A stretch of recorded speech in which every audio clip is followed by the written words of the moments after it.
გამარჯობა. გამარჯობა, გამეცანით. იგი ადამაშვილი. რამდენი წლის ხარ? როდესაც პირველად მოვედი X Factor-ში, ძალიან ნერვიულობდი. მეგონა რაც იმარჩიელებდნენ, ან გადავიყვანთ, არ გადავიყვანოთ და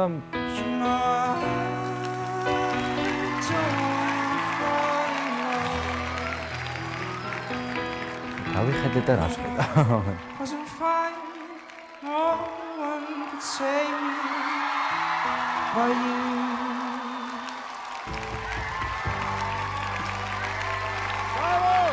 შენ ხარ ჩემი მუსიკალური სიყვარული დღეიდან.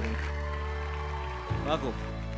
როდესაც ხალხი ცნობს ხოლმე ეს მუსიკალური სიყვარულს რაღაცა ისეთახია ხოლმე და რაღაც ჩემზე მეტსახელად იქცევს. მუსიკალური სიყვარულის გარეშე მე აქ არ დავრჩები, გიგი რა თქმა უნდა რჩება. და გიგი რჩება! ძალიან რთული იყო განსაკუთრებით ლაივ შოუები ჩემთვის, რადგანაც ჯიურისგან ყოველთვის არ ვიღებდი ხოლმე ისეთ დადებით შეფასებებს. მარტის კატის მომბეზდა, მაგრამ მეძლეოდა უფრო მეტი სტიმული. როდესაც ამტკიცებ რაღაცას, მით უმეტეს რაც შეგიძლია, რომ გააკეთო, ეს არის დიდი მიღწევა ჩემთვის და წარმატება. მაყურებლისგან ყოველთვის ვგრძნობდი მხარდაჭერას, რადგანაც არც ერთ ლაივზე არ ყოფილა აუთსაიდერებში. გიგი ადამიანში! გილოცავ გიგი! გილოცავ გიგი შენ! ვიყავი ლიდერი და ახლა ბოლო ლაივი დარჩა ფინალი.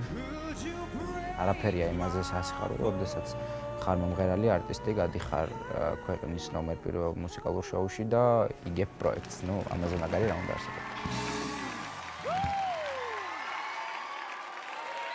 გიგი ადამაშვილი.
ალბათ ისევ დავბრუნდები წამოვყვები ქაღალდის ნავს მე გადმოვცურავს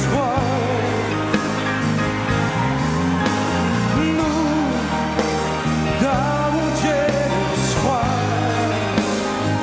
რომ მე არ მოვა მე შენ